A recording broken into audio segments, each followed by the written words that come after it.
I hope this isn't live already. Let's just yeah, let's sit in a rage room. Don't switch it. It's very dry. Yeah, Everyone's just gonna fall to It does look like obviously go for the female bowler.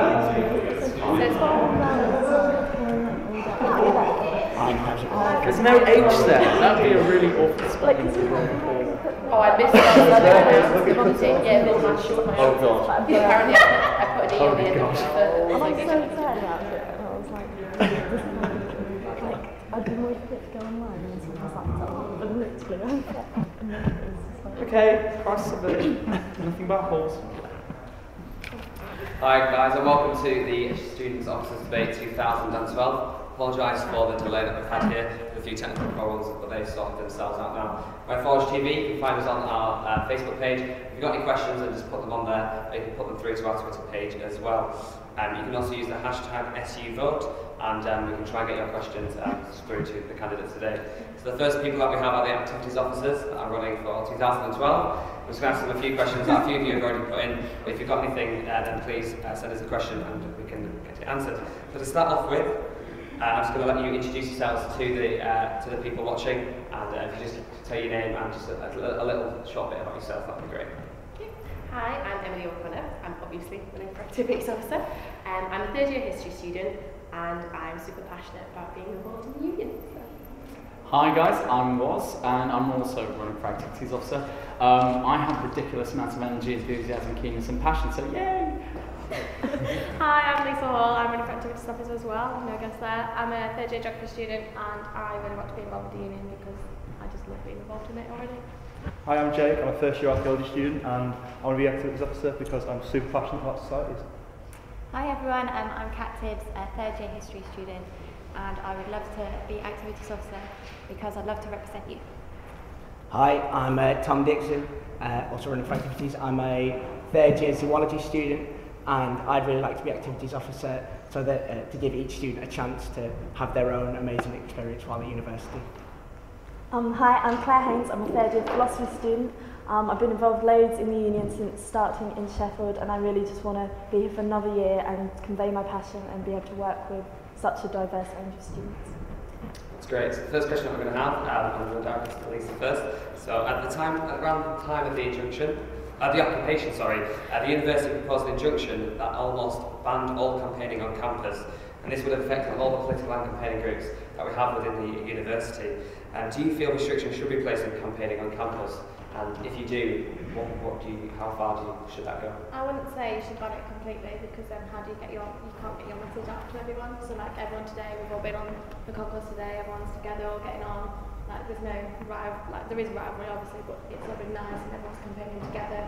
So if you're not there on the concourse and you're not there showing yourself and representing everyone around you, then how can you get your message across? But you said that it should be banned completely, so you think it should be so banned? I think like obviously if there's like a conflict of interest, like say if it's like to do with arms trade and stuff where we don't associate with that, and like unless like the union don't associate themselves with that, then that should be banned. But with the societies and like if people want to stand up for their rights around student fees, then they should. Do you think things such as the occupation was right and they were justified in doing that? Yeah, they're justified because that's what they taking over university buildings and things like that. Do you think that was? It's because I think it's fair. Like I don't personally agree with the occupation, but if that's what they feel, that's how they should represent their views, and they should be allowed. You shouldn't stop anyone from, everyone's come to unity. Everyone can share their views and say how they feel about things like that. Great, Tom, what do you think on this issue? I think peaceful protesting, obviously, always important. If anything's ever getting violent, there obviously there should be a complete blanket ban or something like that. But I think the union always has to be careful what it associates itself with so that it doesn't get in trouble. And so anything to do with student issues and things that affect students, yeah, the union should always be behind and support that if that's the student view. But then any other sort of political issues, I think there should be sort of a bit more of a ban on that, because that's not to do with students, rather any issues that aren't to do with students, because the union could get in trouble if it was seen to be related to one side rather than the other. Great. Claire, what do you think? I think personally, in terms of the occupation specifically, I didn't agree with the way they went about them, because like you say, the whole point was they were trying to defend sort of education rights essentially, and they were sort of hindering students from learning, which was a bit counterintuitive. I agreed with the sort of message behind it, but I don't think that was necessarily the best way to do it. But yeah, I agree with what Tom says, like if there's student issues and if there's political groups that want to campaign and lobby against them, then they have the right to do that, especially when they're going to affect the whole student body. But yeah, obviously there's a lot of sort of grey area. They need to allow sort of freedom of speech, but you've got to sort of have a line to an extent, because otherwise everyone's always going to be sort of protesting against something, and that's not everything that we're about. Great. And James, yeah, I if think something arose such as the occupation or something similar, how would you as potential activities officer deal with that? Well, I think it's a matter of location. I mean, when the occupation movement, they could have settled like they did outside the cathedral on the concourse. I think that would have been fair enough. Going in and disrupting education as they did, sort of defeated the whole point of it. And so, in terms of the original question, I think it's going to be a matter of anything should be allowed on the concourse, providing it is peaceful, and we should probably ban protests inside the union buildings and university buildings. Great. We'll lead what do you think on that? I think that it's all about gaining perspective and gaining the idea of why the protests is really happening, and talking to the actual protesters and seeing where they're coming from. And if the union solemnly supports it, then fair enough. I think that would be quite a good thing to do, because we have to keep open mind about all these issues because they're affecting us. However, if there is some sort of level of disrepute, then it should probably go to the University Union Council, because they are the representatives of the departments in the union. And people should be able to talk, they should be able to discuss the options that there are present, and more often than not, the union supports things like this which are affecting our students, because our students are the top priority in the union itself. And if there was support, then we would support them however much we could. We'd have a campaign, probably not sit in, but we would do as much as we could. However, if there was disagreement, then we would peacefully try and negate the matter itself. But all of this is down to peaceful protesting. We want it all peaceful and happy. Great. And Emily, what do you think? Yeah, I think that I quite agree with Willie in terms of how you should communicate within the union, and there should be other avenues maybe should be tried to resolve issues first. Obviously, specifically with the occupation, that they felt that they were driven to such extreme measures because of the lack of national and potentially local attention for their issue. I think another big problem that hasn't quite been addressed yet is the relationship with the university and the union, and the fact that the university buildings were occupied and the university... How would you specifically tackle that issue? If I was in the position, I would probably attempt to mediate between the university and the union and the occupying group, and basically try and stop the university from such reactionary measures as an injunction, which then would force even more reactionary measures from a campaigning group in the first place, and try to work more with the cause to promote it in a safer way, because peaceful protest is extremely important. And I think that those students could have put themselves in a dangerous position, or in a dangerous position for other people, if outside authorities had to be involved, which luckily it all kind of resolved itself. But yeah. Catherine, do you think that a society who sort of breaks the rules a little bit or stretches them out, do you think restrictions should be put on them? I don't think any student right to protest should be restricted as such, but they should be supported and shown how to protest in a suitable and peaceful way, so that doesn't happen in the first place. It's difficult to know whether the union and the university should mix up too much in that, because I remember one of the questions in the vote match quiz was whether you think the union should punish those who are troublemakers, let the university know that, and that kind of goes in with this question. I think it's a very interesting issue, but in some way the union shouldn't necessarily disrupt people's education. Say hypothetically next year and a society breaks the rules, how would you deal with that in your role as an activities officer? Good question.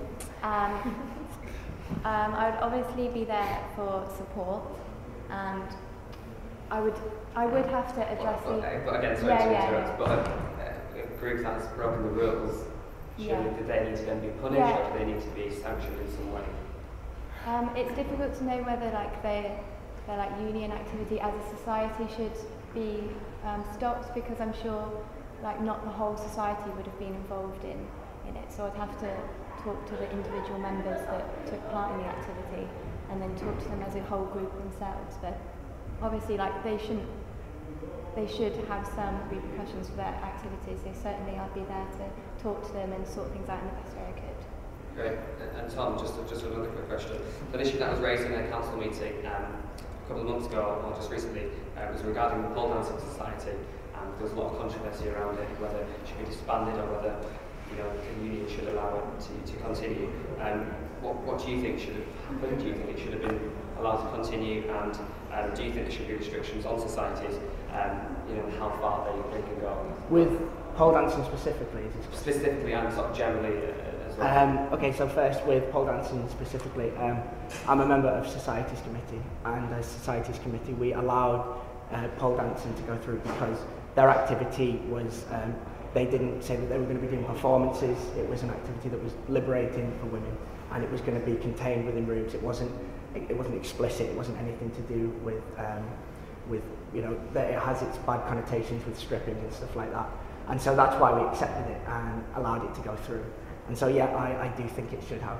And there are set guidelines and rules which SOTCOM and the activities officer abide by when deciding whether a society should be accepted or not.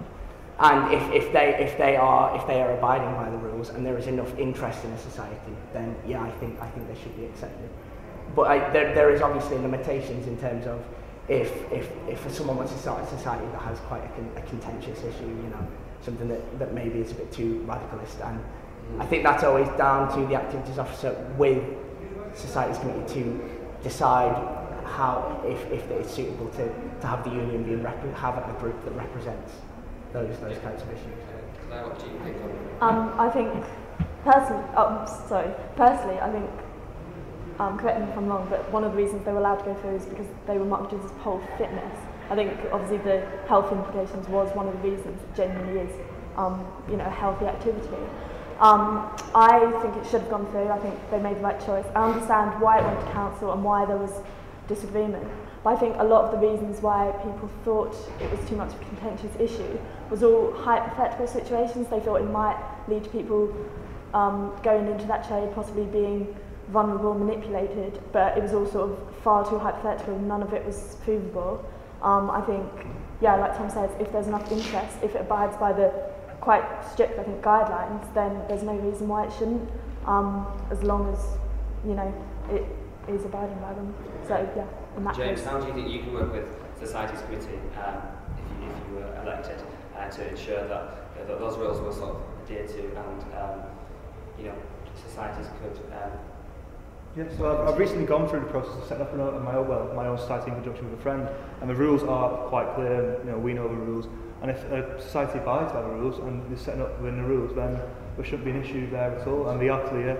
They're told to everyone, I don't think there needs to be any adjustment of those rules because they're very strict, they're very, perfectly reasonable. And if society works with those, then if another contentious society wants to set up next year, how would you then ensure that it's kept to again? What if there was some sort of backlash against it? But if there's a backlash against it, then there's a backlash against it. But the rules are there for a reason. Society abides by the rules, then I don't think that society should be punished because of other people's opinions. But if you're representing the people who have elected you, do you not feel that their opinion should be? Well, I think if I'm electing the people that represent me, I'm representing societies in general. And it's not just the students, it's the students who want to get involved in societies, and if there's enough people who want to get involved in that society, then, and it's, again, it abides by the rules, then I think that's fair enough, regardless of what the people feel about it, if it sticks to the rules and there's enough demand for it. And Emily, what do you think about bad connotations that sort of associated with it? Do you feel the pole fitness specifically? I think that obviously it's a big issue for women who feel as if there's an oppression issue involved, and I think the particular problem, as Claire mentioned, was outside companies potentially having access to people who were vulnerable in that position.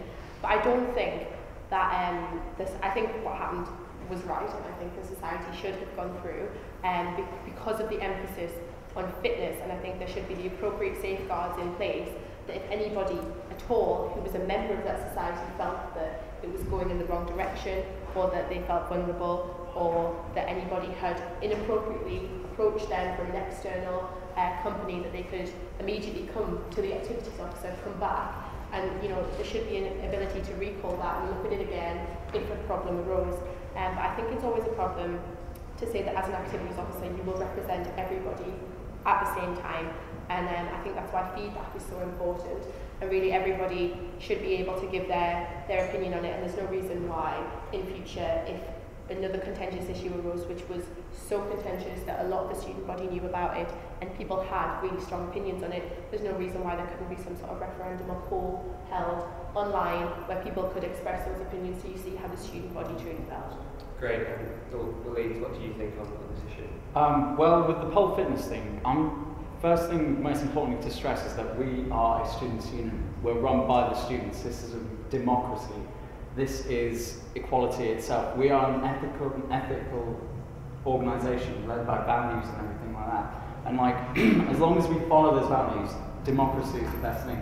And so if anyone wants to set up any society, they should be able to, as long as they abide by the rules, no matter what it is, because that's what makes someone unique, their different interests, and they should be able to express themselves through society and meet other people who are passionate about the same thing, which is why activities are so amazing. And so if, for instance, you were interested in pole fitness, then as long as you abide by the rules, you should be more than welcome to it. It's your right, it's your democracy, it's your right as a student, you should be able to do it. And only if you break the rules, which I think they might have, with having the logo as being quite provocative, the Women's Committee said that was against the rules, then only then should be raised up and flagged as an issue. But other than that, as far as they're playing by the rules, as far as they're following the rules, it's a democracy. They should be allowed to do what they want. Great. Lisa, what do you think on the issue? I agree with general consensus. It was there for pole fitness. It wasn't pole dancing society. Do you think things need to be more clearer to other students who may actually think it's something completely different? Yeah, it could have been made more clear and it could be so specific, but as they say, there are set rules in place, there are those guidelines. As long as they do represent the fact that it is for pole fitness and it is a good fitness workout, then they should be allowed. And with contentious societies, if someone has a passion and they want to share it with everyone else, as long as it fits those rules, as long as it's not harming anyone, then why shouldn't they go there and then have their society? That's why the rules are in place, to stop things like that. Catherine, what do you think? How do you think you can support people who came to you and they thought they were vulnerable in a sort of situation, or if their society? If you wanted to make a society they think something contentious, how do you think they can be supported? Well, I'd be obviously someone there to comfort them and make them feel better about their worries. I think the issue here would be to make sure that adequate research was done, to make sure the best decision was made. In the Forge Press issue, the anonymous writer did bring in that issue and said that the problem is that people who were looking into the decision didn't do enough research behind it to find out about one, pole fitness, and the other extreme, the pole dancing clubs. And so if someone was concerned about this, then I'd comfort them and make sure that Society's committee and anyone who was behind the decision had everything they needed to make the best decision. Great. Let's get another question coming through now. So obviously, as potential activities officers, you're going to be working with a team at the Students' Union. What do you think your role would be within that team? How do you think you can contribute to ensure that team was effective and ran efficiently throughout the whole year?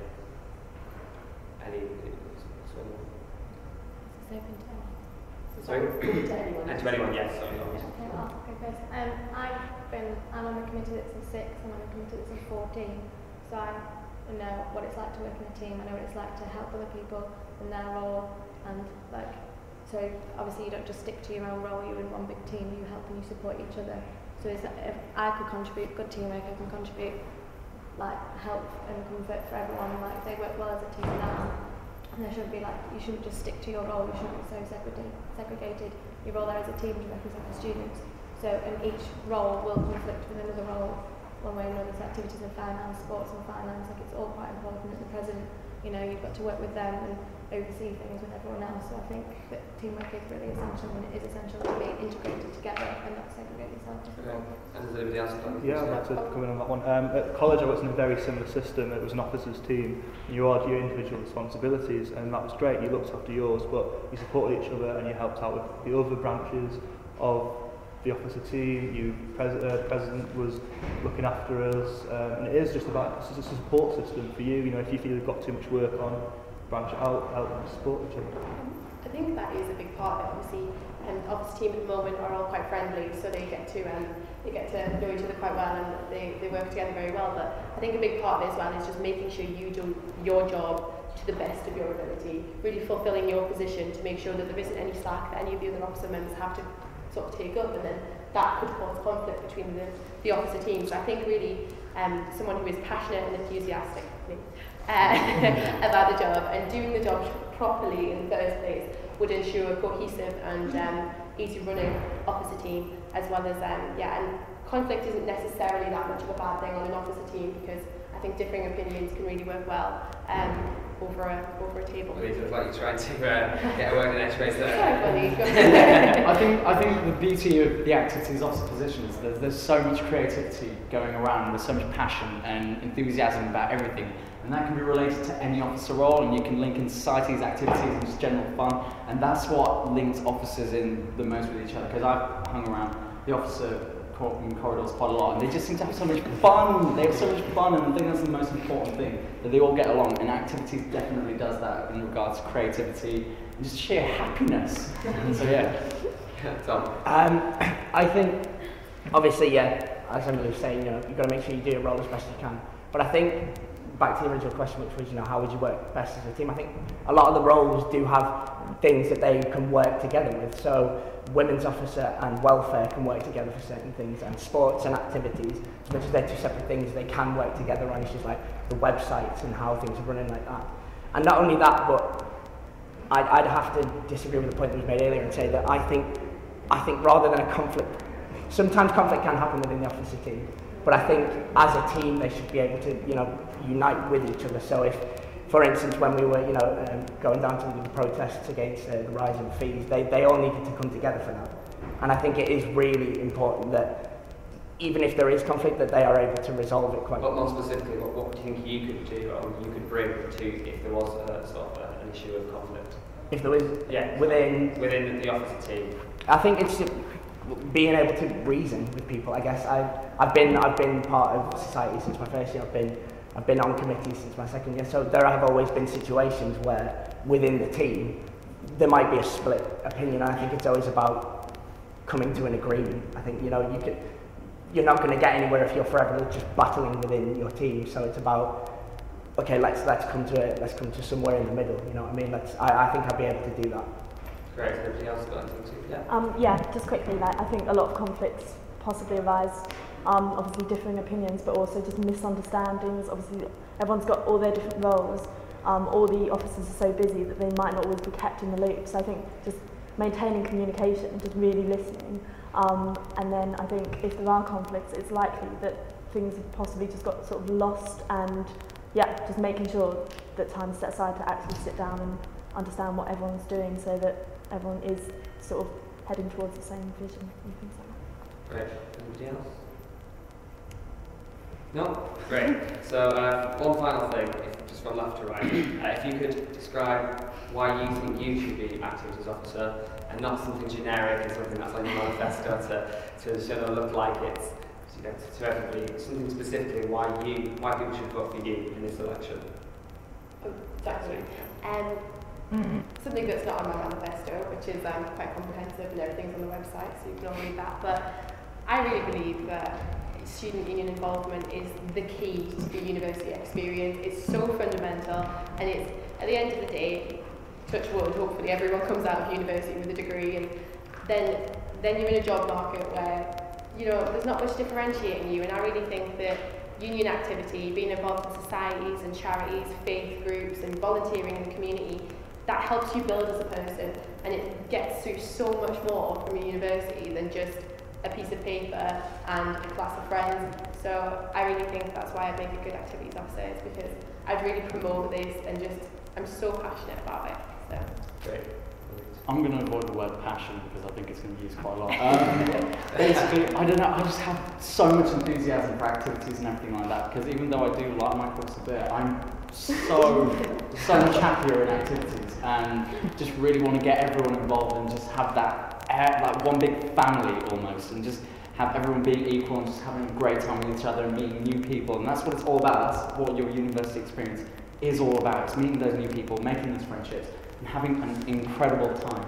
And I think I can bring that to the table with my new ideas and enthusiasm and just, yes, activities. Lisa. I think I need a thesaurus for the word passionate. If I was doing activities, I'm so involved, and I really feel privileged to be involved in society as I am, and I want to create the opportunity for everyone, that everyone gets involved, and they do just leave uni with a degree. But you come to uni and it changes your whole life, you're a whole different person. Why not enrich it as much as you can while you're there? So I just want to really make opportunity and support for all the students of the union.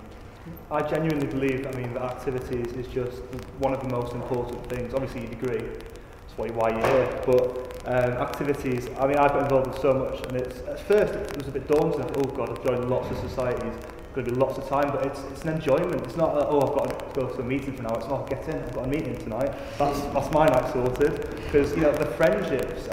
You're thrown into a house in first year with 6 people or 12 people or however many people, and you're from different backgrounds. You might not all get on. You might not all have the same interests.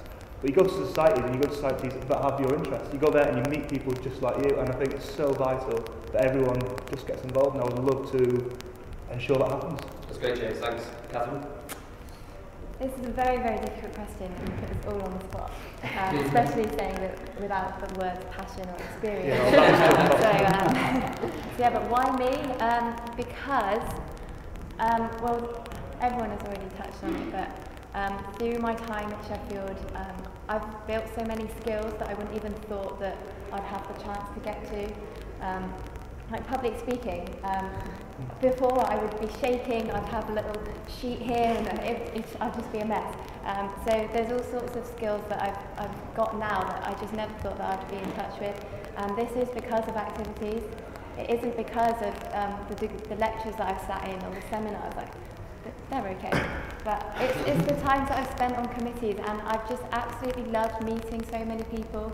Like my role this year has just been outstanding, and I've just met such a range of people, and I'd really like to continue this and just help people any way I can. Great, thanks. Tom? I am going to use, first of all, the word experience. I think I've got a vast range of experience, but not only that, I think it's my ability to listen to the student voice and to people's opinions and to reason. And yeah, that's why. Great.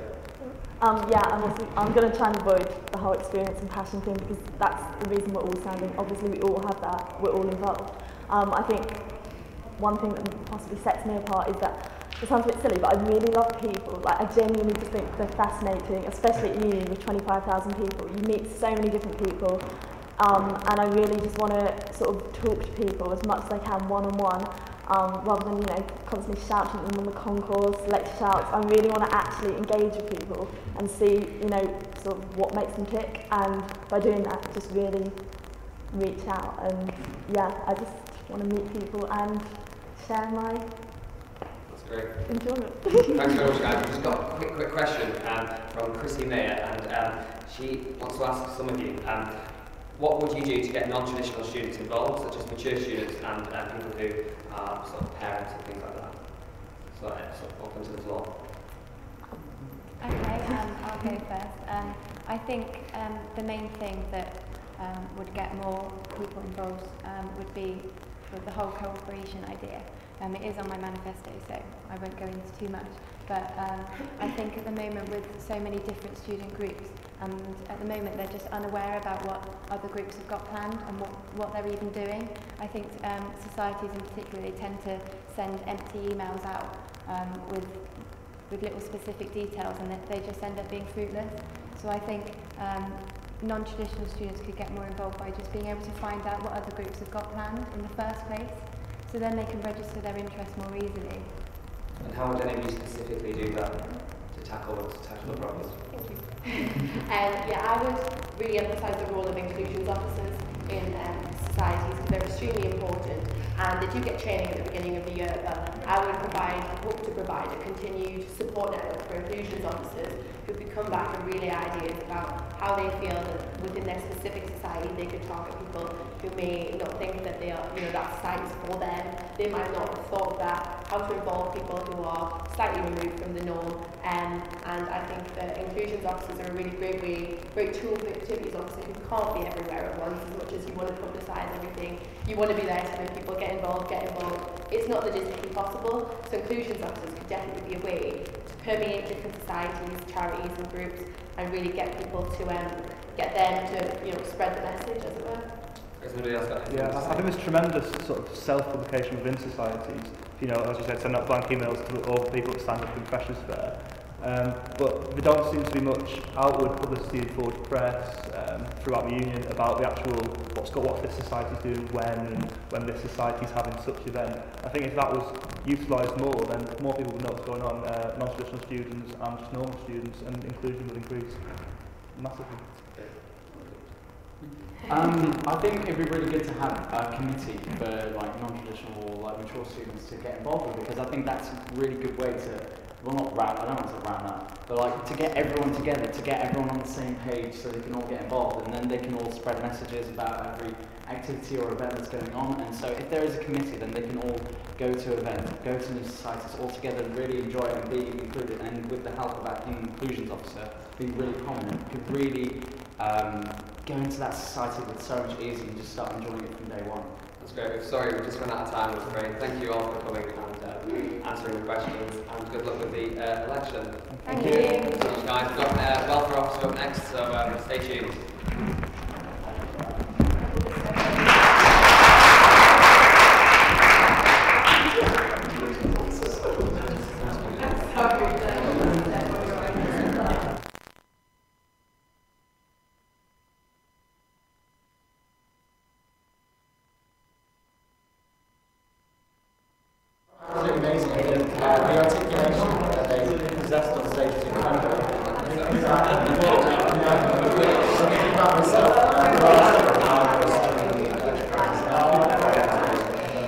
Especially with there being so many of them, it's amazing for them to all get up and actually say different things as well. Yeah, and I know we joke about the experience thing, but I think the answers to the questions, and some of them, they weren't simple questions, they were kind of hard-hitting questions and big problems we had this year. So it was really, really impressive to see them handle those and tackle them so well as well.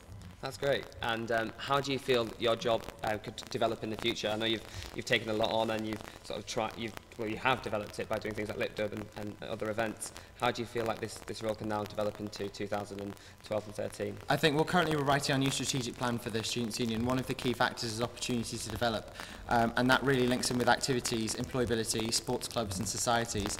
So to see that kind of improve next year and to see the increase in hopefully staffing provision in space for societies and activities, I think space is a really big one. We've had a lot of issues with the room bookings, so I'm really excited to kind of see all the new ways we can develop next year, especially with activities being kind of top on the list of priorities for the Students' Union now, and employability being the key thing that came out of our strategic plan research from students. So yeah, it's really, really exciting, and I'm just really, really proud of the candidates, and I'm wishing them luck for the rest of the campaign period. There's a week now left, and I think they're all doing a fantastic job. That's great. Well, thanks very much, Nabil, and we shall see you on the elections night. Brilliant. And I'm still here till July, so... She's still here. Cool. Thanks. Thanks very much. Good.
Hi, welcome back to the Student Officers Debate 2012. We've got the welfare officers here. If you'd just like to explain who you are and just to give a bit of information about yourself.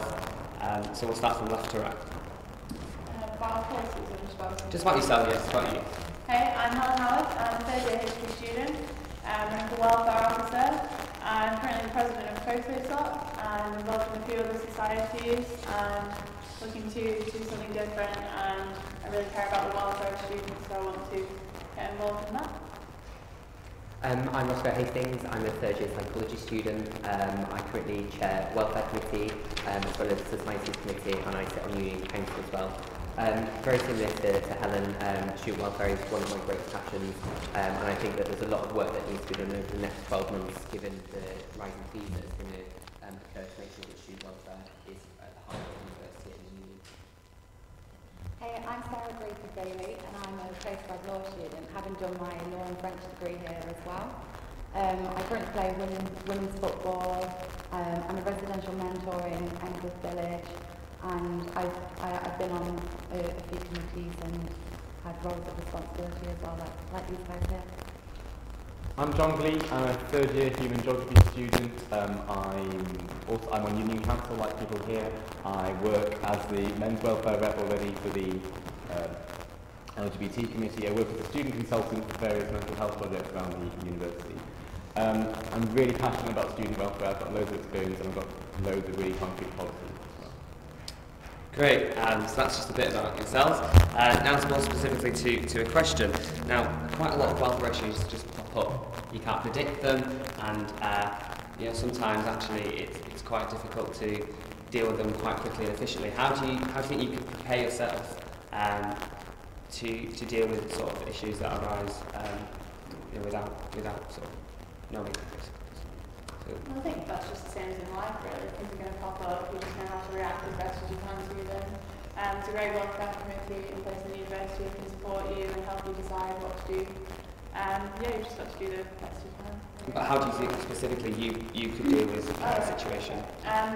Well, I think having been president of a society already, sometimes things come up which we hadn't really expected to happen. For example, we planned an exhibition recently which took place, and the place we were going to hold the exhibition, then we were unable to do so, so we had to find somewhere else to hold it at the last minute. It's just about really using your initiative, and yeah, I've dealt with situations similar to that in the past, so I think I could apply those skills to the position of welfare. Great. And Jonathan, how do you think you could cope in that situation? Well, I've got lots of experience working directly with welfare issues and directly with students. I work as the men's welfare officer on the LGBT committee, and people email me with their problems, and we kind of meet up for chats and stuff. And people come up with all sorts of things which you wouldn't necessarily expect to be connected with the LGBT issues. I mean, people come to me for things about housing and health and flatmates and all sorts of issues.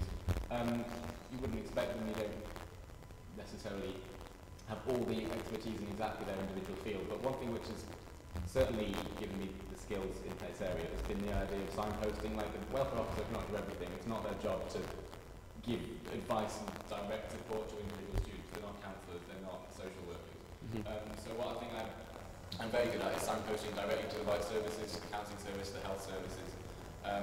I also work on a helpline. It's not Lightline, it's not in the union, it's a South Yorkshire charity.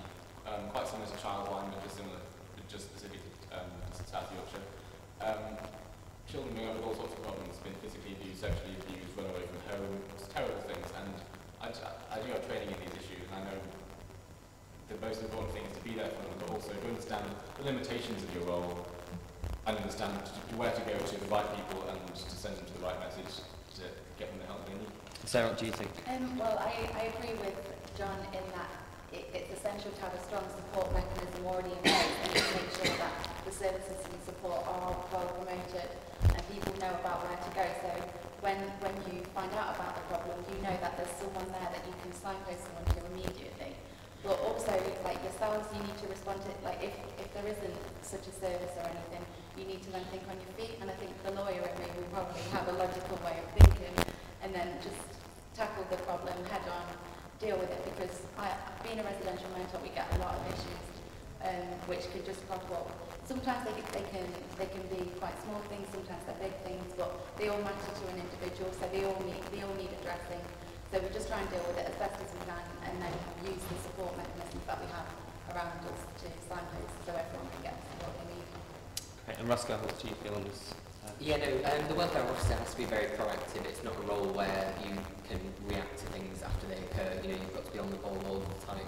And I think a lot of my experience will certainly set me up in that kind of case. A lot of my work as a union counsellor, I get students emailing me with problems that are happening to them there and then. I had a student email me the other day because they're really struggling to access a computer program to complete their dissertation. So I had to act on that straight away in order to make sure that they got their issue resolved. I think what John said about signposting is really, really important because students need to know where they need to go and who they need to speak to, and that's certainly something that the welfare officer is responsible for. Great. And safety is such a big thing at the university, and making sure that every university student feels safe and is safe. With the awful thing that happened on Christmas Day at Bar 1, obviously unexpected and just an awful thing to happen, how do you think something like that can be prevented? I know Bar 1 now have offers and things like that, but do you think more steps need to be taken to make sure that these things are and don't happen in the future? Obviously the Bar 1 event was just awful. I mean, it's impossible to deny that. And sadly accidents will always happen. You can always put preventive measures in place, and I think it's really important to note that that we didn't necessarily do anything wrong. It was just terrible things. But of course, we can always learn from bad situations, find out what to do. So do you think Bar 1 should have offers from 10 a.m. in the morning and make sure that people are drinking right through till the next day? I think that it could be possible to have a situation where drinks offers are provided, but in a safe environment. I don't think it's a good idea to have people queuing down the road on the main road during rush hour, particularly if they've been drinking all night. I don't think we should be telling students that they can't be drinking. I think that's not necessarily the right thing. But I do think we should be definitely promoting responsible drinking and a healthy drinking. But I definitely don't think we should be telling people, you finish your exams, you can't have it to celebrate. Helen, sorry, Sorry, I was just going to say, I think whether you have drinks offers or not, students are still going to go to Bar 1, they're still going to be drinking.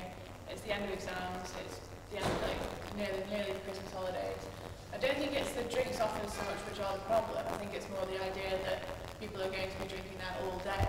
I think whether you have drinks offers or not, people are going to be buying the drinks. At the end of the day, it just means that students will be spending more money.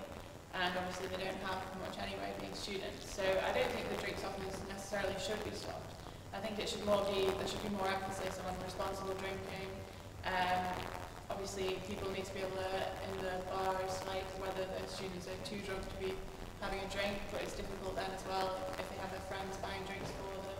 So really we just need to change like the mentality of students getting ridiculously drunk and binge drinking and drinking all day. But I think the drinks offers aren't the problem. I guess things like the new taxi scheme and stuff will sort of help tackle those sort of problems and keep students more safe.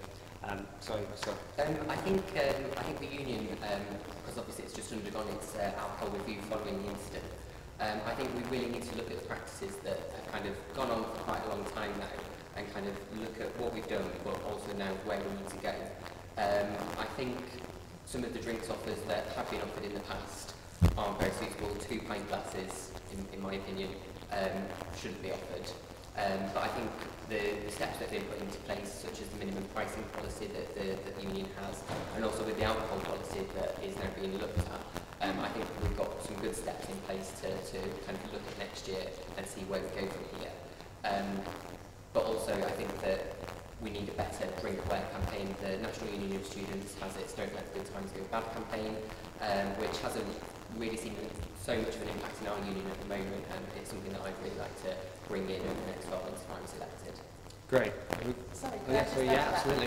It's just a different point to what these guys said, because the initial point was like more about the safety and the incident that happened. But I think the incident which did happen could easily have happened on any other day, because Glossop Road, quite frankly, is quite dangerous. We have one crossing which is with a mine road next to the Octagon, and that's it. And to cross the road, you either have to go right down to the Union near the IC, or you have to go right to the other end. And I think general crossing there, I mean, someone crossing on that corner to get to the bus stop on the other side of the road, the incidents can easily happen there. So do you think steps such as more crossings? Yeah, because I don't think it wouldn't be such a financial detriment for, say, a zebra crossing. You know, it's something that you know, we just need something there to like, you know, promote the safety of the road, because it could happen at any time really. Because people watching football in Bar 1, they'll have viewpoints. They could easily cross the road exactly the same as. So it's not necessarily, I'd say, when you've got the massive drinking culture, it could be any time. So I think my main point is probably more safety on that road in general. Right. And just a question from Harry Wixon now. A couple of candidates mentioned setting up a unisex minibus. Now, the minibus has been a bit of a controversial issue for many, since I've been an undergraduate anyway. And her question is, how are they proposing to finance this, as you know, the women's minibus is already losing money? Well, I think, first of all, the unisex minibus, the women's minibus is great. I have heard it's not currently full, though, at all times. Like, a lot of the time it goes away without all the seats filled. Obviously, a unisex minibus, there's more people who are able to get on it, so I think it would be used a lot more frequently, so it would lose less money. And also, because obviously it's for union nights out, during the day it would be free. So I would propose offering it from private hire to events, and also a discounted rate to societies for trips during the day. So I think it could be financed that way, and then it would be losing money to the union. Obviously that's one of my policies as well, but how it differs to Helen's policies is that I wouldn't have two buses, I'd just have the one bus, because I don't think it's financially viable to have two. Rather, you put more frequent runs on, so you'd still keep the women's minibus, so we can still keep both men and women separately, but just have more frequent runs. So then so we're not funding a whole entire minibus, we're not funding wages for another driver. It's literally two services running alongside each other effectively. So you'd have one journey for the one journey. At the moment it's every half an hour, so you could add in journeys, more frequent journeys. But we use one journey could be for women and one journey for the men. Like, I mean, do you think that needs to be kept separate still, though? Why would you not then mix that together? I've used the minibus quite a lot, and over the past month I've made a specific effort to use it so that I could speak to people on the bus to see their views. And like, some women use it because it's women only, and then other people, they don't mind, because a lot of other units, I think we're only one of a few units who purely have a women's bus. Like, most units have a generic safety bus. So I think the majority of students, but I still think it's important to offer a service to women so that they know that they've still got their women's minibus, then also for men that they know that they can get on it as well. I think the only problem with running it more frequently is because obviously the service currently is that it will take you to your door. If you've got, say, capacity, I think it's 20, is it? It's quite, I think there's like 9 or 10 seats. More than that, I think. But anyway, if they're going to different places around, like around Sheffield, it's within a 3-mile radius, I think it'll probably take at least half an hour to drop everyone off those places. But then if you're saying the bus isn't full, then surely we can add in these extra journeys because it's not as full. But presumably well, what I'm saying is if there's a unisex one run, it probably would be full. So then it would take that amount of time to get to it. It looks like the boys are trying to. I think it's really important to remember that next year there's going to be a massive shake-up in the union anyway. The club nights either won't be running, they might be in the Octagon, they might even be somewhere else in the city, hasn't been fully decided yet. The minibus might have a completely different role next year. I mean, how would it work if something was, say, a club night was moved into town, how would it work? Would you pick up people from Bar 1 and then go into town? Would it go just not bother with Bar 1 crowds, or would it just pick up from town? I just don't think next year would be the best time to start implementing brand new policies, brand new buses. I think it would be far too complicated anyway, trying to implement the service we already have. But aren't men just as vulnerable as well? Not just, getting mugged on the way back, or... I've spoken to women, and I've got some friends who use the minibus, but the women's minibus, because they genuinely are too terrified to get into a taxi cab with a lone man in it. They think it's, they just can't face it. I think that it's really important to keep it women's only service.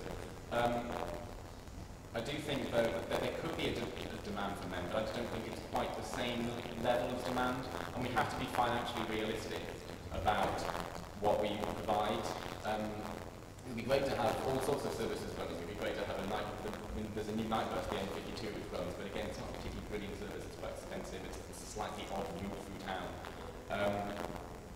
I just think the new taxi scheme is great, and I think maybe if different male students would like to take that up more, I think that would be a better opportunity. Slightly realistic and slightly more financially viable, but I do think the women's bus does have a really important place to play. And that next year perhaps just really isn't the best time to start implementing brand new buses and brand new policies. Oscar, what do you think about this? I think it's really important to remember that the women's minibus came about because of a campaign that was taken on by a group of women. It's partly funded by Women's Committee, so that service is there for women only. I don't really think it's viable for us to kind of take away that service or change that service necessarily. The great work that Matt Benton's done this year with the Safe Taxi schemes, I think could hopefully help any student, male or female, to get home safely should they need it. But I think because that campaign has been funded by Women's Committee and it was a campaign that was run by students and it's what they wanted, personally I don't really think it's something we should play around with too much. Okay, great. We've got another question from Tracy Lee, and she says, how will the welfare candidates deal with more inclusivity for TIL students and overseas students? TIL, which they are on. Well, certainly for the overseas candidates, one of my policies is about increasing cover student services currently on offer. And one way which I intended to do that was because currently the welfare services change more or less each term. I was planning on introducing a leaflet at the beginning of each term and distributing it in 4 different languages. There's obviously international students and Erasmus students who are coming at the start of each term, and their language might not necessarily be as strong as it is at the end, and welfare services is something they crucially need to be made aware of when they come to the university. So then they can read in these languages and perhaps understand it more fully what's available to them. Scott, what do you think? I think that quite often TIL Institute of Lifelong Learning students certainly feel as though they've been forgotten about. It's a real shame because they're just as much part of this university as any other full-time undergraduate student. There was a programme that was launched by the university in September this year that was called Discovery Week, which was aimed at international students and also local community students. And I think there's certainly a lot more scope for that to be kind of rolled out to Institute of Lifelong Learning students. As well, the International Orientation Programme, which is again also undertaken by the university, is a really, really important way where international students are orientated into the university and the union, and I think that the welfare officer could take a lot more of a great part in that. Great. And how specifically do you think you could tackle this problem that obviously students are facing in the university? Oh, sorry. Oh yeah. Well, currently a lot of the committees and societies who support international students are working for cohesion between home students and international students. And one of my policies is for an international buddy scheme. So we have like volunteers at home students who want to get to know international students, who want to learn about different cultures, and also to help international students integrate more into the Sheffield community. Because I've had a year abroad, and the services on offer I went to a French university, and the welfare services over there are nothing really. So I don't think international students really expect such a service there, but I do feel that it would really help. If I got paired with, say, a French national student, it would have made my integration into the university a lot easier. So this is what I'm saying, like working with different societies, like Erasmus societies and then international societies as well to form this. But specifically TIL students who, they're part-time, how are they going to be more integrated? Obviously they're not around the university as much, so I would try and improve a website so that they know more about the services on offer. Just general more communication with these students, I think, because we have a lot of services and they are there, but they're just not accessible to everyone, and we just need to push the services to people, because I do think that if students are literally faced with welfare, then they will. But is that just not another email to add to the list, another website for them to go on? I think from what the question is, it's not they want to see something, they want to do something to feel more integrated rather than just hear some information. How would you tackle it? I mean, one of my main things at university, one of my main parts of experience is dealing with underrepresented communities. Why I work with specifically the LGBT community and students with mental health problems. I know this is not specifically not the question, but I've specifically worked with students who are often quite invisible, quite ignored. I do have specific policies about how to integrate more students, how to make more students feel more welcome and be able to access the services. I have a policy particularly about safety on nights out, which is really relevant for international students, and I think it will genuinely help international students be able to integrate slightly better with home students, being able to enjoy that night out experience, simply because at the moment so many of the students they can't get into the clubs because of problems with ID. I also have policies about accessibility to services like the advice centre and Nightline, which can be really daunting and difficult enough for some home students and some of the kind of more mainstream student groups. And I want to really branch it out. They are great services and they really need to be utilised by everybody, and I want to introduce one called a web chat. So students can chat to student advice centre advisors and people on Nightline about their problems on the kind of instant messaging service, rather than merely somewhat daunting task of going into a centre to talk to them face to face or picking up the phone and talking to a stranger.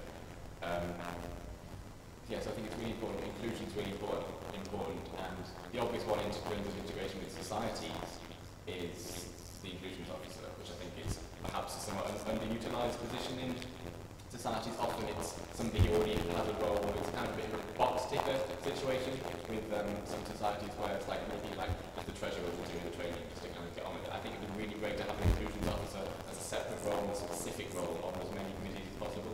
So their pure job, their focus of all their work they do with the committee, obviously apart from the general group committee work, but their specific role is to try and integrate as many students as possible into the activities. Great, and just very quickly, sorry, we're just running out of time, that's all. Very quickly, I'm just going to go through and ask why people should vote for you, specifically in a really short sentence. If you could do it towards camera, that'd be great as well. Okay, people should vote for me because I'm very energetic, I care about the welfare of students, and I'll be able to tackle issues as they come. I'm very proactive, vote for me. Roscoe. I think that experience is one thing that is really, really valuable for a welfare officer, and I think that's something that I can certainly bring to the role. I think if you want to find out more about my policies, then go to my Facebook event or come to talk to me, because I love talking to students. Great. Sarah. Okay, I think because I've been at the university for 5 years, I know what the students of Sheffield want, I know how things should be improved, and being one of the older candidates, I feel that I could have sort of a good mentoring role in the welfare position. Great. Jonathan, finally. I genuinely think that I have some of the widest experiences across the group here. I have all both from underrepresented groups and to mental health and to all the different issues. I also genuinely think that I have some of the most concrete policies, one of the most implementable policies, and the most ones which are specific and orientated towards students. That's great. Well, thanks very much, guys. Good luck in the elections, and I'm sure we'll see you all on the concourse with all your posters. Stay tuned, guys. I'm going to cut back for about 30 seconds, just because there's a bit of a technical issue. But you're watching the election debate on Forge TV. Thank you.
I really don't know where.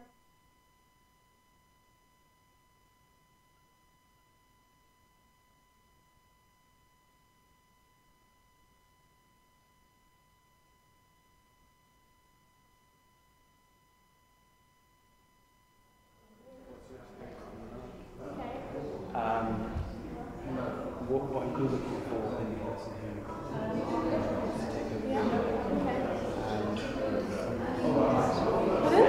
so I'm very nervous. Oh, okay. So you can... Yes.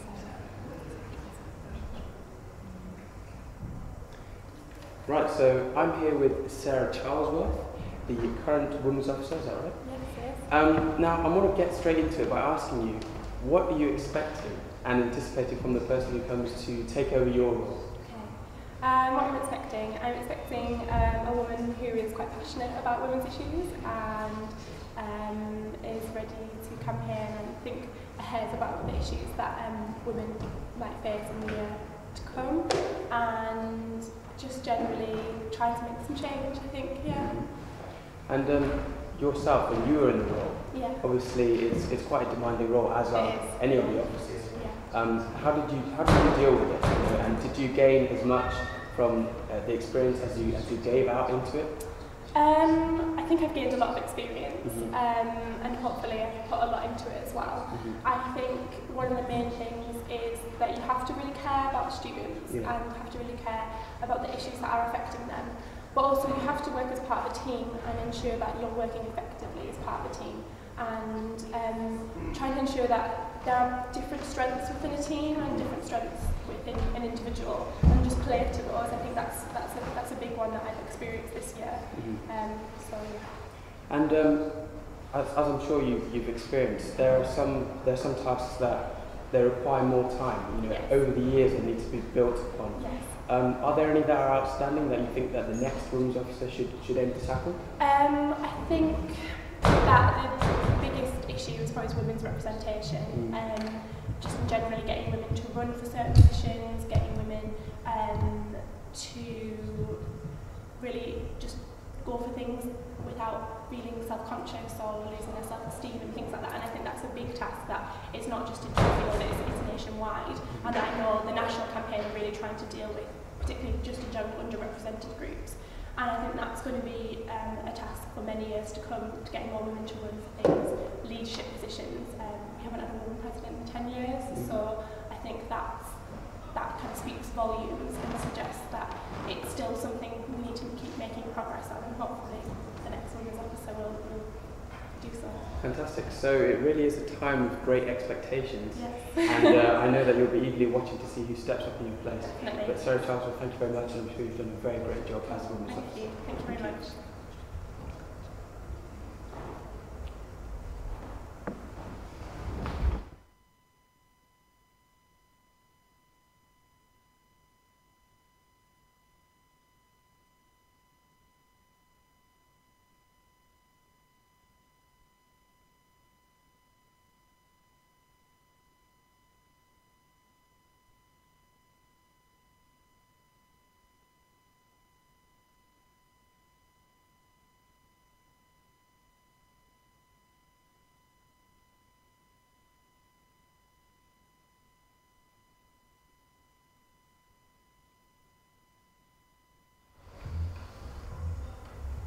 Right, so you're here with Forge TV, where we're providing exclusive live coverage of the presidential elections. I'm just going to go around the ring and ask each candidate to briefly present themselves, give a very brief caption, something for the cameras. So we'll start from this side and move around the ring. Hi, I'm Mick Lee. I'm currently a level 1 student with TIL within the university. I'm running for president, hoping to get in. We're all told we've got a voice. Let me be your ears. Hi everyone, my name is Kat Dawson. I'm ready to be your student union president. You should vote for me because I've got some great policies. I really want to make real change in the union, and I really appreciate your vote. Thank you. Hi, I'm Sam Manning, third year history and politics student, also ready to be your union president. I've got great policies and I'm incredibly sexy, so please vote for me. Hi, I'm Tom Booker. I'm also running to be your union president. I think you should vote for me because I've got a full detailed manifesto designed primarily to make your life at university that much better. Thank you. Right, I'm Tom Hollis. There's 3 reasons why people are supporting me really at the moment. I'm going to be a strong voice for students' opinions. I'm not a candidate that's going to voice his own agenda or has his own policies. I'm somebody that wants to listen to students' ideas, get as many people involved in running of the union, the decision making of the union as possible. At the end of the day, it's not about the issues that I think are important, it's about the issues that the majority of students think are important. And I'm a passionate guy, I care about listening to people and listening to their views. I'd love to be a strong voice for you. So if you consider voting for Tom Hollis' first preference next week, every vote will make a difference. I'm Abdi, I'm also running for president, and 3 main things for me are open cafes, education and widening participation. Hi, I'm Nick. You should pick Nick firstly because I want to make the union better, not only at what it does, if all the officers and committees have own little roles, but better in doing the roles with students, including them. I'd be good for the job because I've wide experience across many different things, from activities to sports to the politics of the union, and I want all those areas to be reflected in the presidential role, so please pick Nick. Hi, I'm Farah. I'm also running for president. I've been in Sheffield for 4 years as a biology student, and I want you to vote for me because I want every student to feel as much at home as I've felt and as involved as they've been or wanted. Hi, I'm Alexa Adam. I'm the final candidate running for presidency. I believe that I'm running and that you should vote for me because I'm a strong personality and that's what's needed to lead and support an officer team.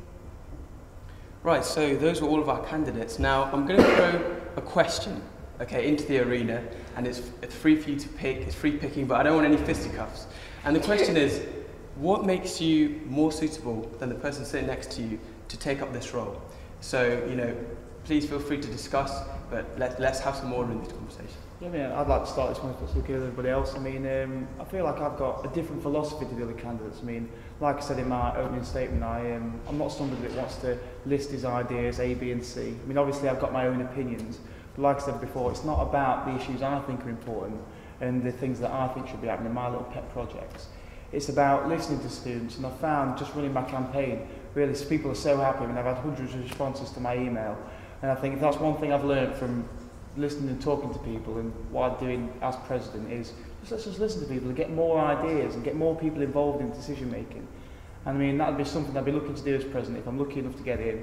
And like I say, if everybody can consider voting for Tom Hollis, I think it's going to be important to make sure everybody's involved in the decision making of the union.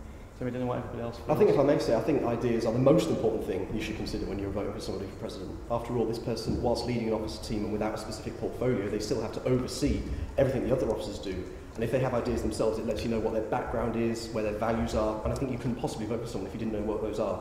Now, I know all these candidates are great people, and I think they're all experienced, but I think I personally probably have, certainly up there in terms of experience, having been chair of the Union Council, well, Catherine, of course, who was my vice and is now the chair. I've been on the Union Council for the last 2 years, I've been on societies committees, but that's not really important, I think, because of course we all get trained for the job, so it's not really about that. What I think distinguishes me from the other candidates is that I put forward clear policies that can be delivered, that can be achieved, and they're very simple, like the union reward card, like departmental weeks, etc. I'm sure we'll talk more about this now, so I won't go into as great detail about that now, but I think policies and ideas are the most important thing you should consider when you vote for this presidency. So I think you should consider that.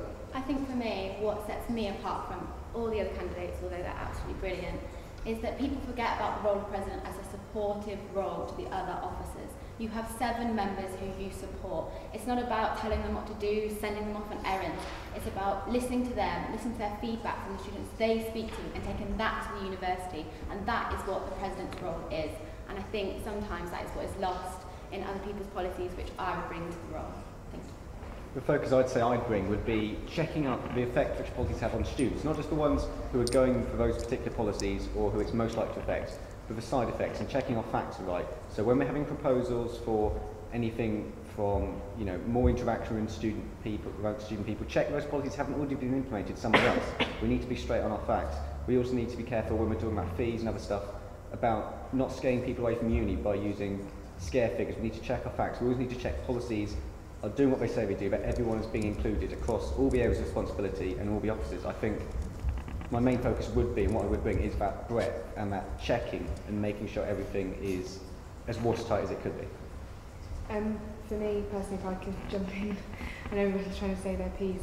For me personally, I think my greatest strength is that I have a very good grasp of big picture and long-term views, which given the current climate economically we're in is very important when discussing things with both the union and university staff. When we're asking for money, we need to make sure that they can see the long-term view, and also the students so they can see where their money is going. So we can say, yes, we do need a cash injection for this idea here, but in 2 years' time it's going to be self-sufficient and it's going to benefit our students, and it would be worth that investment here and now. I'm not going to deny that there are some great candidates up for president this year, and I do really think that. But I think I would be the best president because I think my policies are really strong, and the dedication that I would have to the job would also be really strong, especially in terms of the students, listening to them, being approachable, and actually talking to groups of students individually to get feedback from each person and make sure that the union stays about the students and not just big picture stuff, but also one-on-one and personal things like that. Yeah, I think I totally agree with everyone else. This is a fantastic range of candidates here this year. But I do agree with Mr. Mannion in the sense that you have to focus on some of the ideas that they are proposing as well. Yes, correct. The president is not a leadership role, not some kind of authoritative dictator. They are there as a support and actually as a representative of students on the national stage and to the wider community. So you need somebody that is a very strong spokesman for students, but also has the kind of ideas... Spokesman or woman.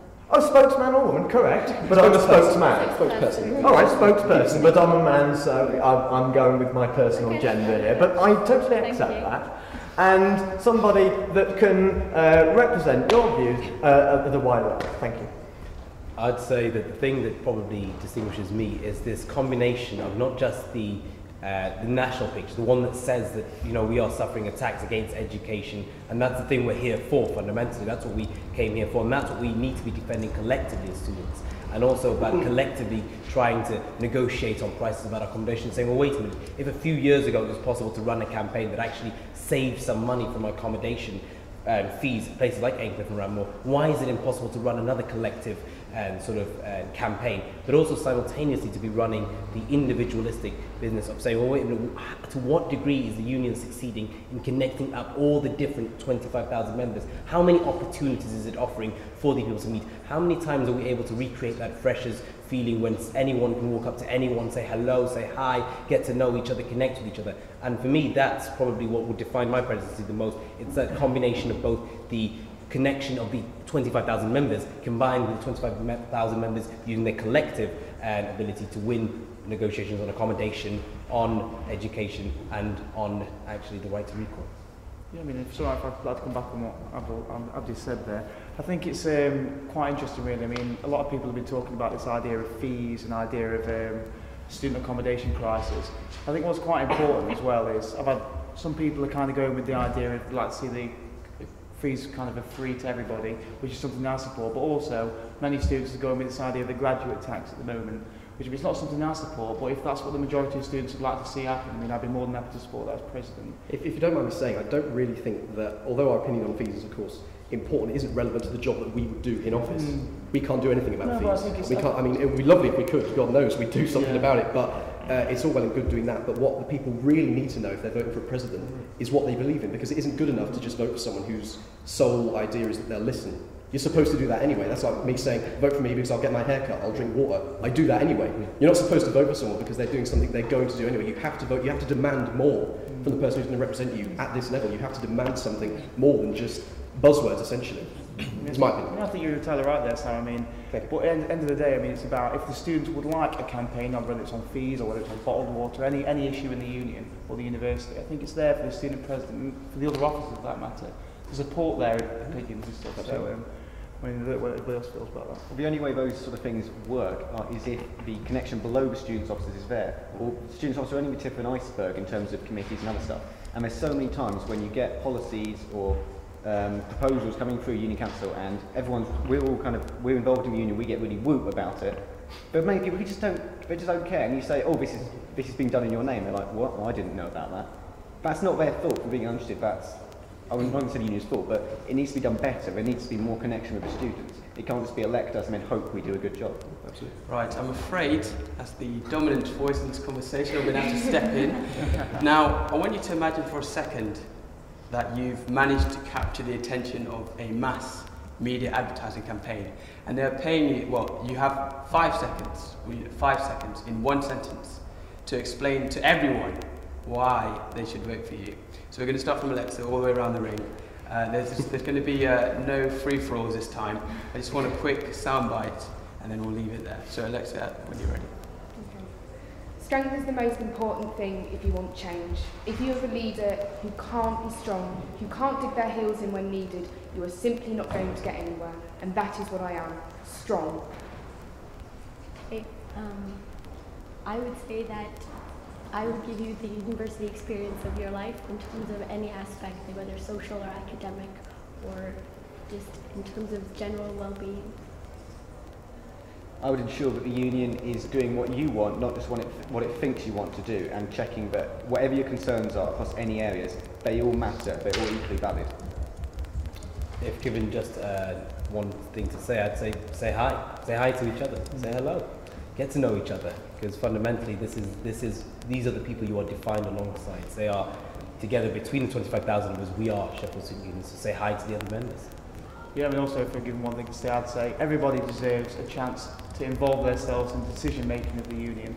So whether that means involving societies more, getting the wider students involved, or just listening to the students' idea, whether that's about putting your email about there or putting your phone number about there. So going back to the point, it's just about getting as many people involved in the decision making of the union.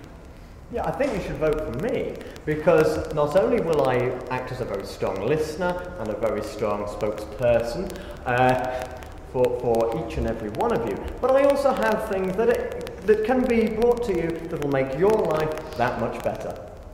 5 seconds, did you say? Fine. Clear policies, realistic about what I can do, great haircut. I think you should vote for me because it's time for change. I absolutely love the union, but there are small tweaks that need to be made, and they need to be made now. Cat Dawson for president, it's time. I bring a wealth of life experience. I've seen a lot of change over the years. I've seen what works, what hasn't worked. Hopefully I can build and work on what has worked. So please, vote for me. And I'm going to finish by saying, I have a dream. And I'm going to make it come true by voting for my president. Thank you for tuning in with Forge TV Live and exclusive.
Hello, we're back on Forge TV exclusively for the SU officers debate. We are interviewing the SU development officers, and you can follow us on Facebook and Twitter to send in your questions. I'm going to start off by asking the officers, or the candidates, to introduce themselves and their policies. Hello, my name is Nina. I'm a third year law student and I'm running for Students' Union Development. One of my main policies is to introduce a student union membership loyalty card via which you'll be able to gather points every time you use any of the outlets of the Students' Union. One of my policies for a more environmentally friendly university would be to lobby the university to introduce water fountains in campus buildings so that you could get more access to free water. Finally, some of my policies concern a lot of the University House refurbishment. I know a lot of students haven't heard about it, but the University House will be refurbished throughout the entire year next year, so from July 2012 to July 2013. So a lot of the services and facilities will be moving from there, including union nights, which won't be taking place in Fusion Foundry any longer, but will now be moved to the Octagon, which potentially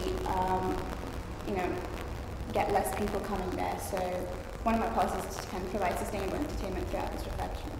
So yeah, I'm going to pass on to the next candidate. Hi, my name's James Penny. I'm a third year geography and maths student. And one of my first major policies is I want to reward societies for their use of the union, because all too often they go elsewhere for nights out and do services such as buying hoodies. So I want to offer a points-based reward system where they can be earn points and then get them redeemed against future events and services. I also want to keep an ethical union, such as against the lobbying against the unions altering down of the arms trade policy, and lobbying university against its connections with the arms trade. I also really want to hold regular feedback surgeries in the Students' Union Plaza, because I think whilst the officers have office hours, it's not always what you think. If you think something about the university or the union, you don't immediately think, oh, I'll go up and talk to them. So if someone can be there right near the shop, you might think to go over and just have a word. So I really want to do that regularly. And I also want to push for more financial transparency in the union and to provide more easier access to financial advice since fees are going up. And I'd like to do that in, whilst working with the Student Advice Centre. Hi everyone, my name is James Taylor and I'm a fourth year Russian and music student and I'm running for development officer. My 4 points are firstly, I want to do more for less, so that's going to include making sure the finances in the union are transparent. I also want to make sure that the budget is fair and balanced, and that the right societies and the societies that are suffering the most are getting more funding. And so that, so that's fair and balanced. My second point is working together, so the union should be responsive, listening to students' views, trying to get as much democratic kind of opinions as possible to better the union.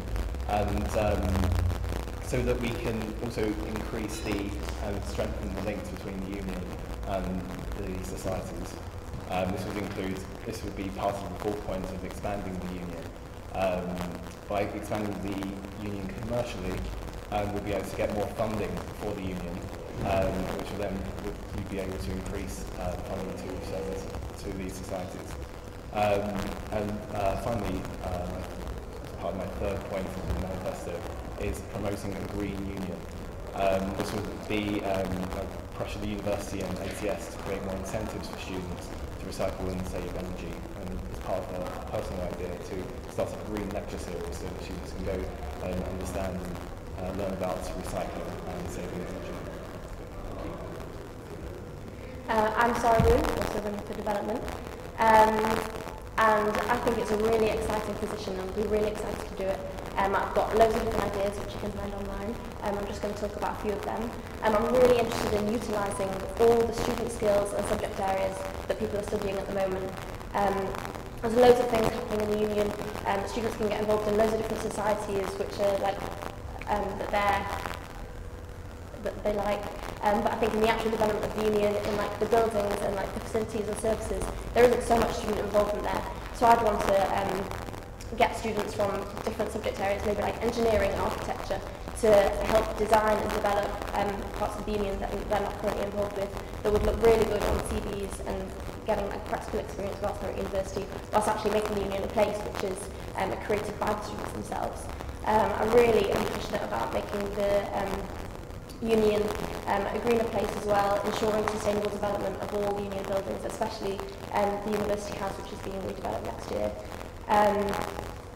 I think there's some really great outlets and services available in the union, and as the overseer of these services, I would like to make sure that the students are getting value for their money, making sure that the services that they want are in the union. I want like a really open door policy where students can come and be really approachable and have like a board on the door where they could submit their ideas, feedback and suggestions for things that they would like to see in the union. I think that there's lots of opportunities to create alternative services where the union's a place not just for students to come and like buy things, but where free services can be provided. I set up the swap shop last year, which is a place for students to come and swap clothes, books, shoes, like anything that they've got. And I think there should be more like alternative services like this, so the union can be like a really alternative place for students to get more out of it than it currently is.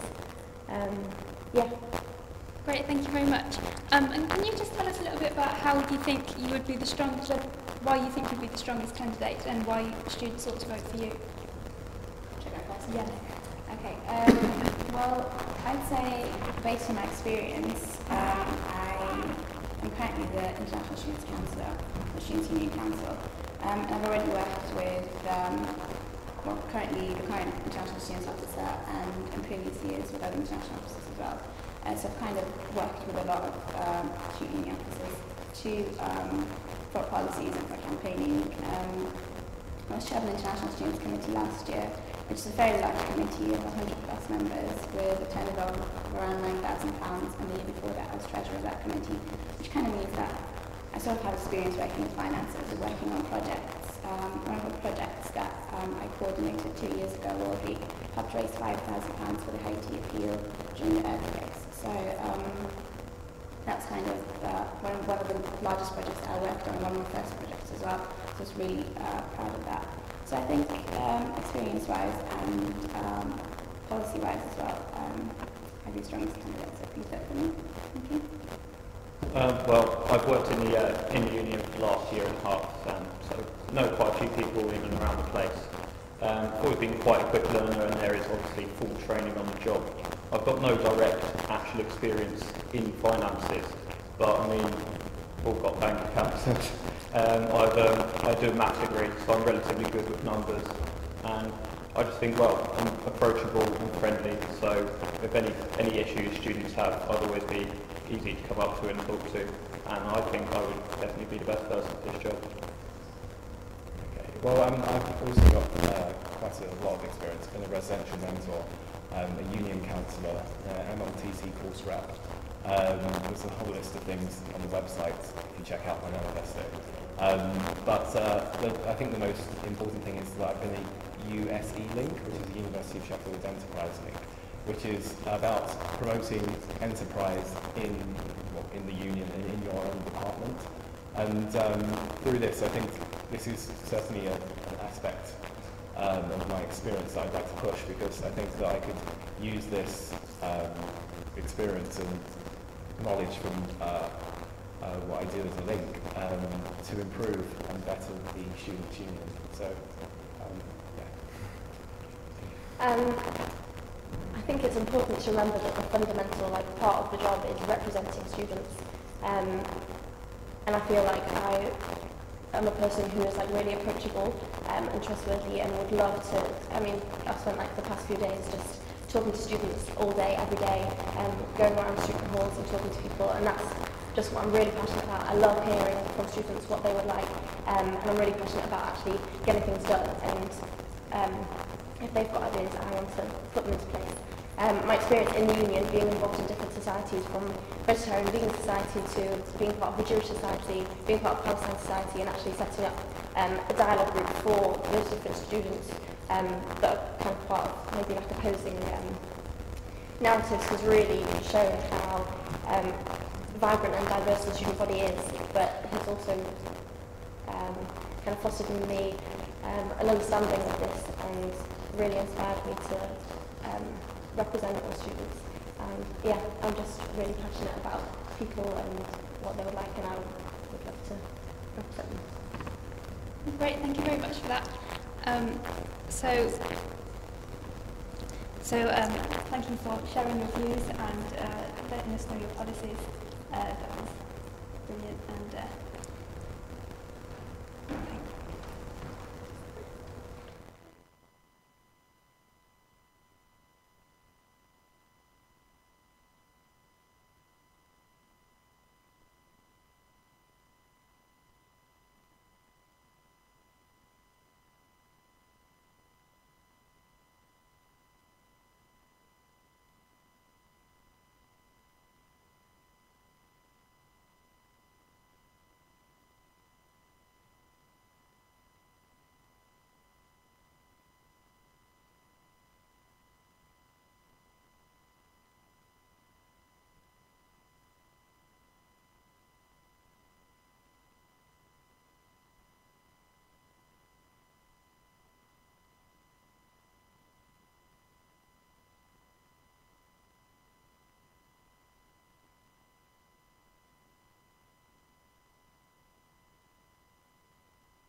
Okay, so if you had to choose one policy that sums you up, could you just choose your one policy and really sort of back that and describe how you would, how that would make you the best candidate for the job? And you can debate between yourselves. So I last want to start this time. Okay, my best policy is expanding the union. Although this expansion is already going to happen, the designs are already set in stone almost, they can be changed. And I would like to try and create more performance space, more eating places, more places to shop, more places to sit down, work. I want to expand the union nursery. So I've got a lot of different ideas that I want to kind of implement on this generalised plan of expansion. The expansion is going to cost £21 million. I know a lot of people are thinking, oh, we're in £80,000 worth of debt already, what's going on? But the university will be funding this, and I think it's quite necessary, the expansion and redevelopment, because in University House there's an asbestos problem at the moment which needs to be dealt with. And it's also an opportunity. I don't see this as a waste of money, I see it as an opportunity to create more commercial development in the union. So that we can get more money and create more funds for societies which the union stands on. So, yeah. What do you think, guys? Yeah. Well, I think one of the interesting things that me and Nina have been talking about is like a shared idea, is having like an alternative night. Like an alternative night, yeah, where students can bring their ideas to the union and possibly use Thursday nights as one of those. Yeah. Well, what do you think of that? Well, I'm personally sceptical of a new Thursday night event because it has been tried twice in the last few years and both have failed quite miserably, to be honest. So, and since we've got all the events moved into the Octagon, there's no guaranteed successes, especially since the population on the Monday is often very empty. I mean, I've worked in Fusion 2 the small room and not served anyone for an hour before the population. So that's going over to the Octagon, which I know a lot of people don't like already because it's so big space. Like, a lot of people I know complain about space for that reason. And I just don't know if that will work, so maybe introducing a new night now isn't the best time to do it. I think the brilliant thing about it is that it's a completely different thing. Like, it's not like space, it's not like population. It would cater for a whole other set of students perhaps. Like, there's lots of people who don't go out drinking. I think that, like, part of the development of something to do. It doesn't have to be on. I can respect that. It could be an event put on by a group of students who possibly want to see something different in the union. I know some societies like Bafitlhile, for example, or the Centre for on events which are just women's only events, and those have been quite successful. Women's Committee has done those as well, and those have been quite successful in the past. So putting on things like that on a Thursday could potentially mean that they could get more people involved, more people to come to those events. Viewers have commented that there's already quite a lot of facilities, but what do you think is missing in the union? Well, as I said at hustings, actually, I think the union is great. There's always room for improvement, but there's no major services facilities missing. I think we just need to work on developing what we already have personally and just making it better. I'd like to step in here because I think with the expansion we can move into more commercial development. I know a lot of the union officers have veered away from this kind of involvement with the commercial side of the union.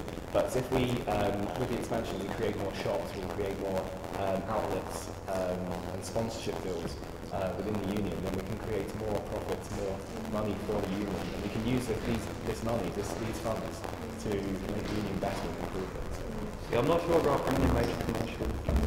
Yeah. Local ones, essentially. Because one of my ideas is to actually like integrate the students themselves into things. So having like a student enterprise fair, where students would kind of like bring stuff that they've made. So it's not just things that like this commercial stuff. But there are great facilities. But I think maybe more like student brought facilities would be kind of like the key. And as I was saying, things like the swap shop facilities that are kind of like free and able to be used by like all students, but just a bit different. I think there are so many things in the union, but we could just kind of like jazz it up a bit and make it a bit. I think what happens right now is a lot of societies and committees are kind of struggling with sponsorship in general because obviously the union part of the money is not enough to cover all the costs of all societies and all committees. So it's really important to kind of, I kind of agree with James here and the other James as well, to a point where it's just important to find the balance between actually not going out of our way and becoming overly commercial, kind of inviting really major businesses to kind of part of the union, but instead maybe offering our space to businesses that are creative and actually help develop our student union, but at the same time could offer extra sponsorship to societies and committees, and that will kind of improve their funding, which in its way also raise the funding of the union as well, because obviously that money will come back to the union. Great, I'm afraid I'm going to have to stop you there because we're running out of time, but thank you for sharing your views, it was really interesting. Also, a few years ago,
we're live back on Forge Television. I'm here with the current president, Tom Arnold. Tom, this must be a bit of a awakening old memories for you, watching all these... Yes, it's amazing sort of think a year's gone past since standing for election, and then a bit strange that we've still got another 4 months in the job, so it's a strange feeling.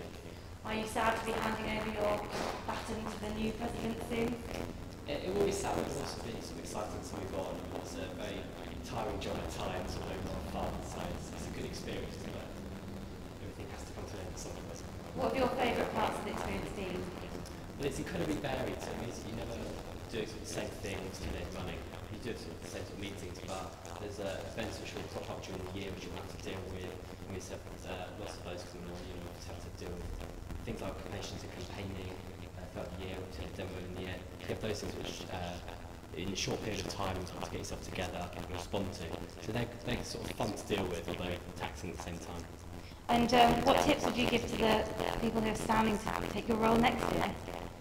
It's always important to have an open mind, be positive and passionate as well.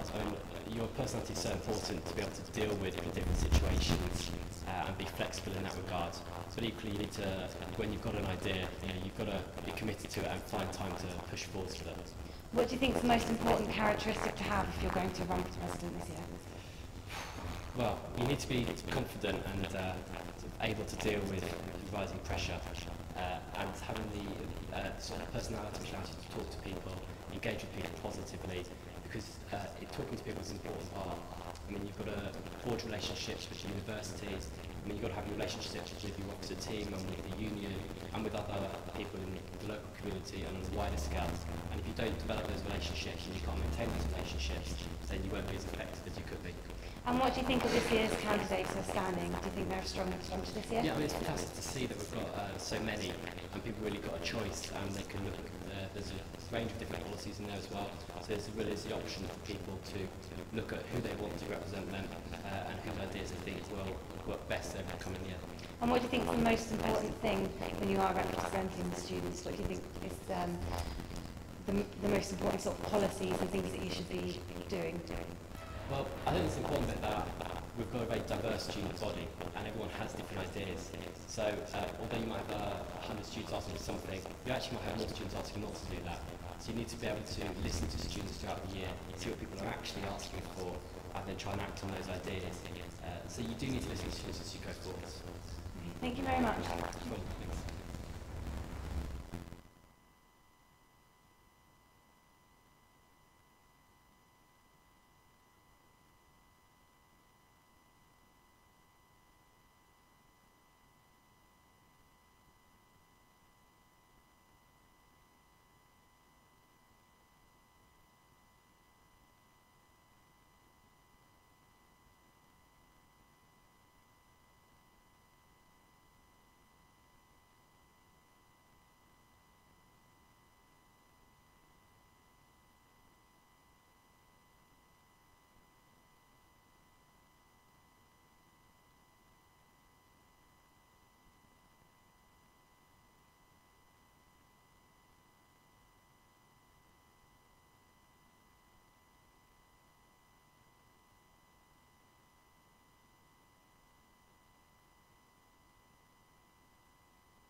Hello, welcome back to Forge TV. We're live exclusively with the Sports Officers debate. You can follow us on Twitter at Forge TV and send in your questions using hashtag #SUVote or through our Facebook page. So, our two sports officers, could you please briefly introduce yourselves? I'm Luke McWilliam. I'm Talia Osanovi. I play ladies rugby and women's football. Okay, great. Then I'm just going to throw these questions out to the floor, so feel free to answer, either of you, whenever you're ready. Firstly, how would you integrate international students into the sporting community? I think it's a very important problem, because at the moment I think there's a massive problem where a lot of international students kind of miss out on the initial stage of the sports fair and don't really get enough information about sport at the start. So what I would quite like to do is maybe to have a kind of a day or a period where international students could maybe go to the sports clubs themselves, or the sports clubs have a day set up where international students can come down and sign up or speak to them, because I think there's a lot of problems that maybe they're a bit fearful of meeting the sports teams, or a lot of apprehensions and stuff, because you're going into a new culture and meeting different people that you might not necessarily know. I suppose I don't see that there being a massive problem with my experiences so far. I play cricket and badminton, and both of those clubs have got quite a large number of international students taking part in the sport. I guess it's not the same in every club, but I suppose I'd have to agree with Tony in the fact that initial recruitment, they might not be presented with the best information, but yeah, from my experience, it's not been as big a problem as perhaps. Because I would say as well, it's very dependent on the sport. Because for example, like badminton or table tennis or maybe basketball, there seems to be like a lot more interest from international students than maybe other sports like rugby. I don't know. That as well. That I think those considerations have to be taken into account as well. So I think it's not just that there are some sports that have a high representation, but I think as a whole, it's fair to say that there's not many international students that are fully integrated into sports teams, and there's 47 of them, so there's lots of opportunities to get involved and play. Great.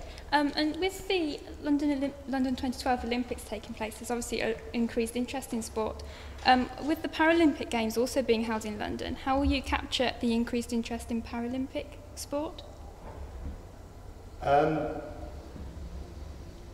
We haven't had it yet this year. We have a Paralympic or a disabled sort of sports day at the university where people can go and try out, well, able-bodied people can try out, of course. But I think we need to do more to facilitate Paralympic sport at the university. There's not, as far as I'm aware, not enough provision made for disabled or Paralympic athletes to sort of get involved as much as they should. And I definitely look to having like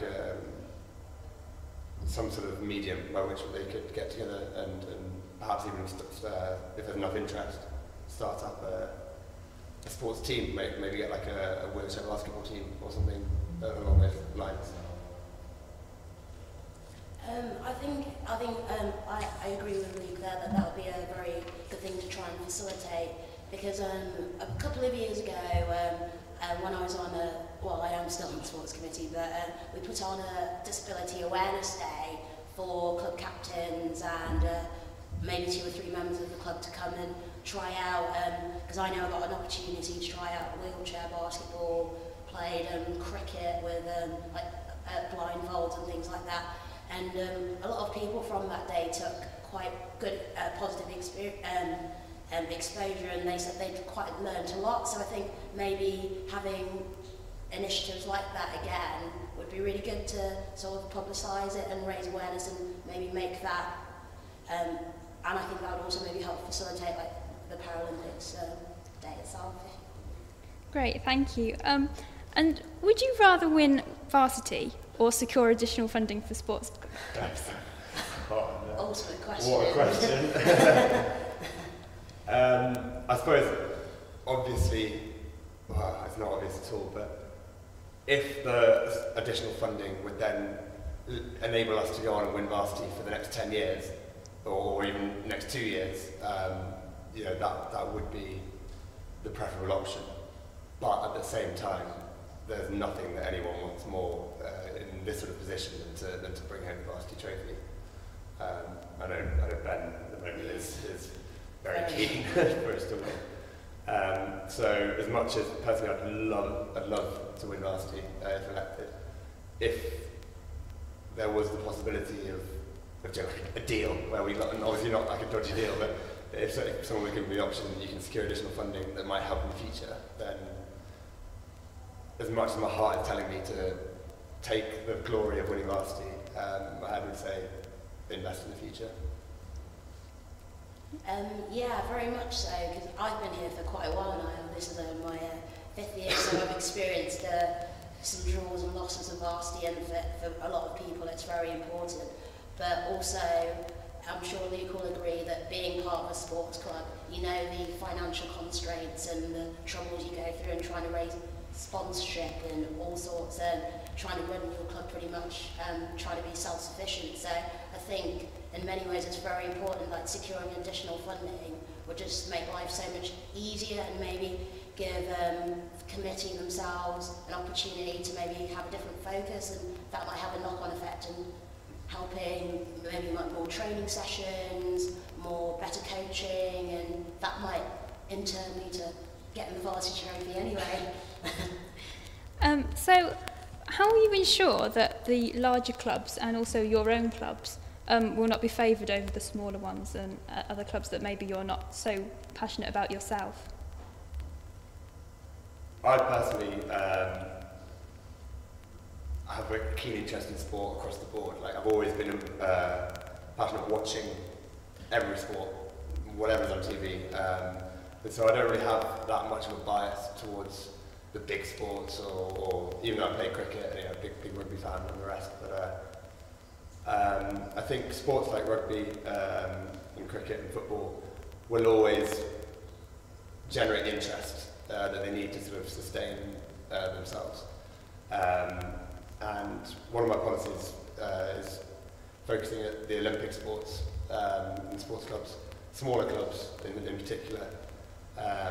And I really want to make an effort that they make the most of the Olympics and the interest that sports like table tennis or fencing will generate.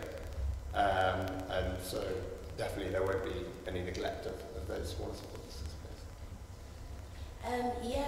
I think with that, very much so, I do agree with Luke on that point, that I would work with both like bigger teams or small teams. Like I'm from the ladies rugby club, and I've participated in women's football. I've also had some experiences with women's basketball, so I've tried to dabble in like different clubs, and they all work so differently.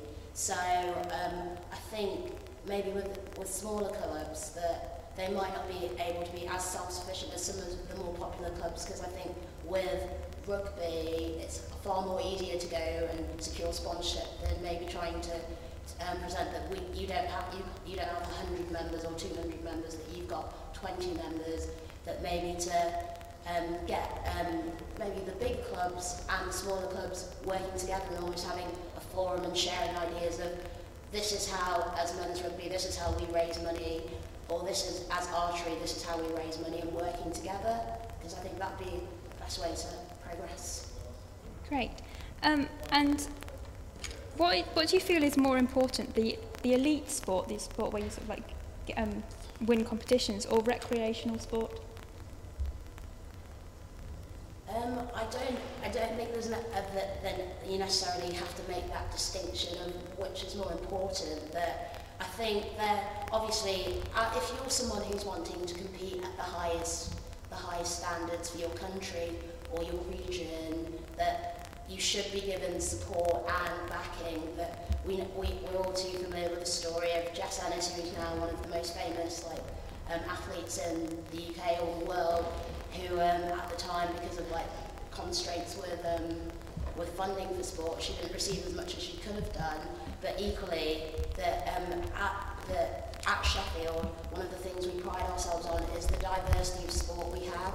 We have 47 sports clubs, and each one is just as important as each other, and there isn't one that's favoured. So I think very much it's a case of balancing it, that one shouldn't take priority over the other, because equally, if we prioritise recreational, then I think it will lead to a decline of elite athletes coming to the university, and we'd want people coming to Sheffield obviously to do a degree, which is the most important thing, but also coming because they know they can get good play sport here, and they want to come here for sport too, as well as people thinking they want to come to Sheffield and they can play recreational sport too. Yeah, I agree with a lot of what Tony says there. Elite sport is important to bring in somebody. We want to attract some top athletes to the city, and there's a certain amount of pride that comes for everyone when there's a character such as Jess Ennis connected to the university. Everyone's like, oh yeah, I went to Sheffield. That's where Jess Ennis went, or I was there when the next big star was there. So it is important to maintain quality in elite sport, but from the sports officer role, it's all about participation. It's got to get many people participating in club sports, and that in itself should drive up the sort of high level, maybe not the elite level, but the sort of first team level of sports clubs. If you get more people coming in at the bottom, it forces everyone to train harder and to prove their worth. And so I think participation is key, definitely. Brilliant. And slightly controversial question here. Is there actually a need for a sports officer? Because can't the activities officer do your job? I know the activities officer quite well, as Tony does as well. There is absolutely no way that the job can be combined. Both the sports officer and the activities officer are so busy with their roles. Working long hours, late into the night, often staying later than they're required to. And I really don't see how that would ever work. Yes, I completely agree with Luke, because I have been here for a long time. So I remember where there was the referendum maybe about 3 years ago about merging the roles, and it was rejected. So I think there we see that students do acknowledge the importance of a distinction of activities and a sports officer.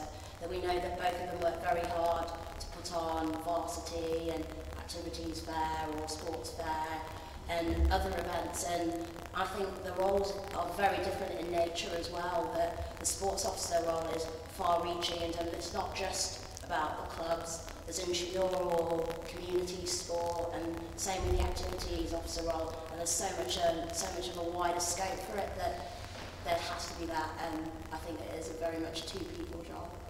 Okay. Could you tell us what sort of experience you have representing the views of students in the university that would make you good for this role? I've been fairly involved since I've come to university. In my first year, I was on the Encliffe Community Development Committee.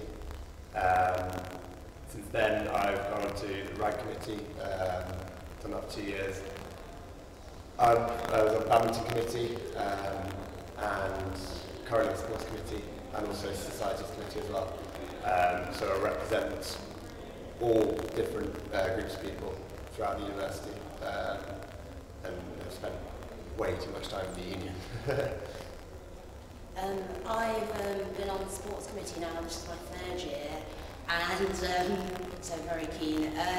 Last year I was the chair of the committee, and I've been on there as events as well, so I've got lots of experience of sport and the events, and I've kind of seen how it's developed and progressed over the last 3 years, and we've really seen some big changes within sport.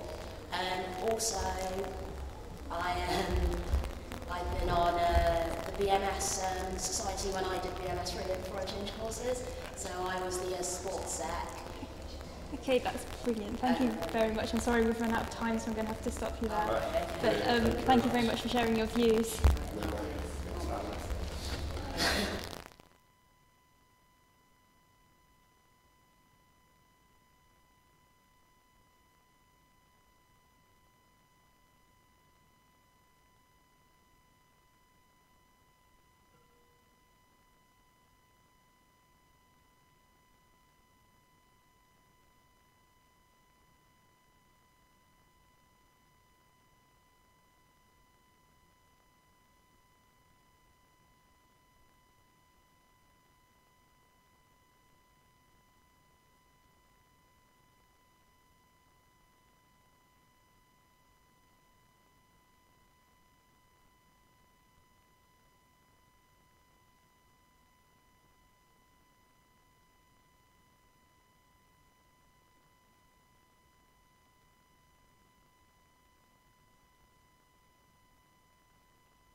Hi, we're back live on Forge TV exclusively. I'm here with Amy Masson, who's one of the Women's Officers candidates. If you've got any questions for Amy, make sure you feed them to us through our Twitter page. We're at Forge Television, and use the hashtag SUVote. Or if you're watching on Facebook, then you can comment just underneath. So Amy, we'll start with what are your campaigns? My campaign is in my policy. Yeah. Okay, so I've got 4 policy areas. First one is equality, and what I want to do is that is implement anti-sexism policy to go alongside the current anti-racism policy and the gay and transgender policies. And also to extend the zero tolerance and sexual harassment policy to include the internet context, because it is a bit of a contradiction that we set such a strong position against sexual harassment only have it in one of the buildings. So the second area is support. It's really important that the union supports the students, and as women students are often disproportionately affected by things, that it supports women students. So I want to ensure that vital services like women's minibus, the nursery and using toilets to support group bike back are sustained throughout the next year and for longer. Also want to campaign against the disproportionate impact of cuts and fees on women students. Third area, actually we've got one. Career service. I wanted to ensure that the career service educates students about their rights in the workplace, so that women students in particular, but also all students could counter any discrimination they might face in the market. And as well as support, I had positivity, because I think we can get a bit depressed talking about all of these quite hard-hitting issues about equality. So I want to run a positive body image campaign to be aimed at both men and women, and also just celebrate International Women's Day with a real global kind of vibe to it, so that we include International Students Committee and just celebrate women from all around the world in our university. And my last policy area was safety. So obviously everyone can understand that's really important. I wanted to organise women's only self-defence classes, possibly in conjunction with some of the self-defence classes that already go on in universities, and also survey students, men and women, to find out where they feel safe and unsafe around campus and around Sheffield. As a women's officer, what's your opinion on the gender-neutral toilets? I'm fully in favour of gender-neutral toilets as long as they are alongside male and female toilets, so that students have a choice, which is what's happening, so I'm really in favour of that. And also, a few of the candidates for the other positions have suggested that they'd like to make the women's minibus gender-neutral as well. What's your opinion on that? I think I can understand why that might sound initially like a really good idea, because it might sound like the women's minibus is, giving women an unfair advantage and everything like that. Actually, if you look at the reasons behind it, for instance, the women's minibus was brought in because the Yorkshire Ripper was arrested just down the road in Broomhill, and obviously so the Women's Committee at the time campaigned for the women's minibus to be put into place so that women students could get home safely. I think women are more likely to be curb-crawled and sexually harassed on the way home, even though they're maybe less likely to be violently attacked. So there's this real fear that women live with, and I think it's really important that women are able to get home safely in a women's only space, because another reason why there's a women's minibus is so that women are most likely to be attacked or harassed by people that they know. And so if you're on a club night with perhaps a guy that's kind of, you feel a bit uncomfortable with, and you might feel an obligation to maybe go home with him, actually you could say, no, I'm going to take the women's minibus, and that's one of the main reasons it's there. So I'd be fully in favour of a men's minibus or a unisex minibus if that's what the students wanted, but alongside the women's minibus. And how will you be working with the Women's Committee to support them and to ensure that you don't become their leader, but just support them? I think Sarah Charlesworth's done a really good job at this year, because obviously as chair of the Women's Committee, I work quite closely with her, but I've never ever felt that she's taking over or anything. She's always let us run our own campaigns, and she's been exactly the kind of support that if I was women's officer I'd like to provide. And so that's offering guidance and making sure that we're all okay, and providing us with ideas for things, but mainly it's our discussion forum. So just basically turn up to the meetings and be helpful when needed, but never be overbearing. How would you define a successful year as a women's officer?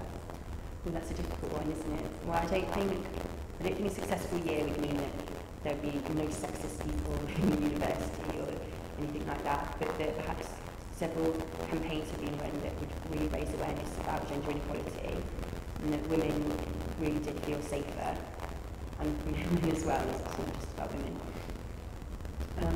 I think,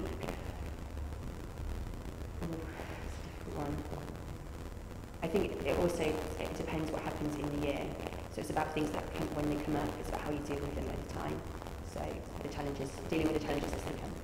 And why do you think the women's officer should be a full-time post when there are other liberation groups that don't have an officer? I think that's a really interesting question, and I think it can be answered quite simply with the fact that at the university 54% of the student body is made up of women, and yet, as you can see in the current officer team, 8 officer positions, 6 of them are men, and 2 of them are women, and 1 of them has to be a woman. I think women are the majority that are treated like a minority, and the idea of an equalities officer, for instance, kind of is like, oh, we'll just shove these other people into a group. And actually, we don't want to call black people other, we don't want to call gay people other. These are just people, right? We want to represent them and give them the voice that they deserve. But women are a majority, and they have specific issues that they need to face, that they face, and that they need to have a voice on. And I think it's really important that there was a dedicated full-time position for women as well. And how will you develop the leadership programme? The leadership programme?